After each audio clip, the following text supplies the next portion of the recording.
Once we have a guest who gauges interest, we then work to closing that guest. We want to bring them on as a guest for the show.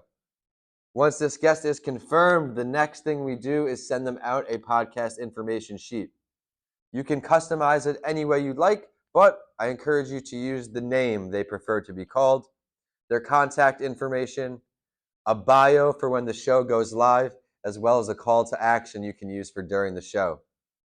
This sheet allows you to familiarize yourself with your guest that you bring on so you sound fluent and you sound like you already know about this person rather than sounding iffy on live recording.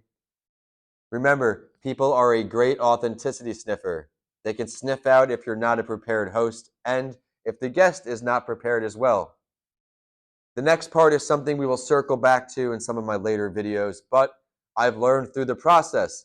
If the guest does not like the way they sound, there is a high chance they're not going to reshare that show, which in turn brings you new listeners because you're being heard in front of a brand new audience. Do your best to set your guest up for success with this podcast information sheet. Sending this sheet out allows you to be prepared. You can streamline the process. Once the episode becomes edited, you have a finished audio file. You have all the information you need in the podcast information sheet to now upload the show, and you are good to go. Now that we've touched on the value of the information sheet, I also want to touch on preparing the guests. There are two ways you can go about preparing your guests.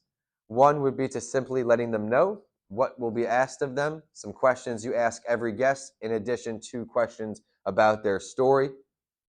Other hosts may create a full talking point script of a rough conversation that is expected to be had with the questions placed in the correct order. Either or is correct. The cool thing about podcasting is there's no rules. Whatever you are feeling is right for your show, go with your gut and have a great time with it.